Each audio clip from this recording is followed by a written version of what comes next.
So for me, they say there's a psychologist that has this line: a man or a woman without a strong sense of meaning and purpose will fall victim to indulgences, vices, and other self-sabotaging ways, right? A man or a woman without a strong sense of meaning and purpose will fall victim to indulgences, vices, and other self-sabotaging ways. If I look at my past life, I was aimless.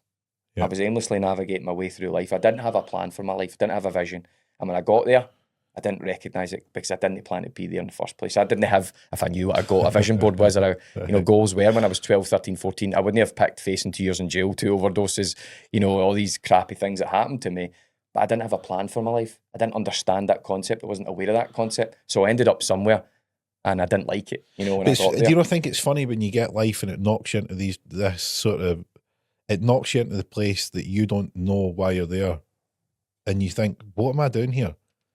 And then slowly you fall into this thing and you realise this is where I was always meant to be. But at the time you think, what has happened? How did I get here?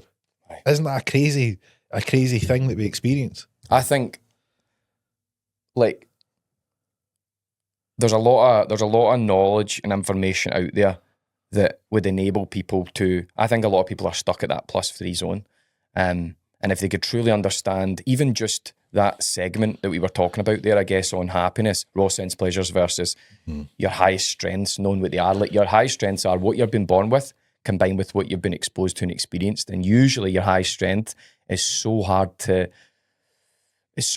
uncover because it's so natural to you. You usually need, like, for example, one of my high strengths is a form of social intelligence. It's the ability to engage people easily and develop relationships rapidly. I didn't know that until a couple of years back, well, as a result of studying psychology. But if I look at my past life, there is a psychological process, and I can share some places that people can go and take some tests. But if I look at my past life, my grandmother used to always say, our Ross could speak to Tam the devil.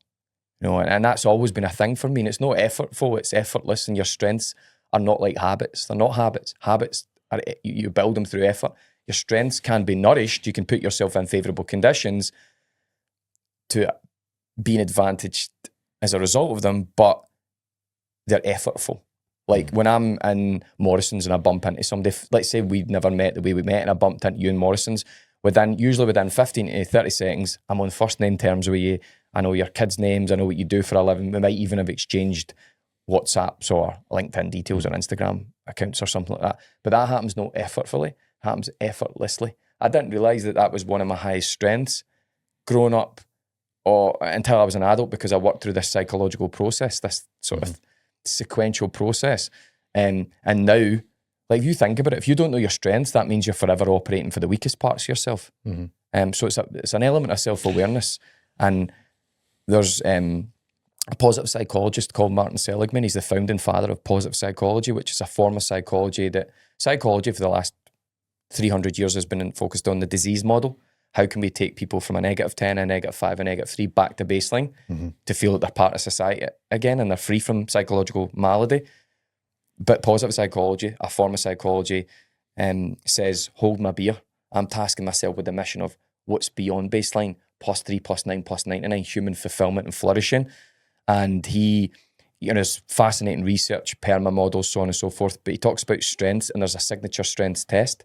Now, I've been part of, like, probably taken maybe over 100 psychometric tests in my time through my studies, my psychological studies. And this one, the Authentic Happiness Signature Strengths Test, or the VIA Character Strengths Test, has had the most profound effect on me.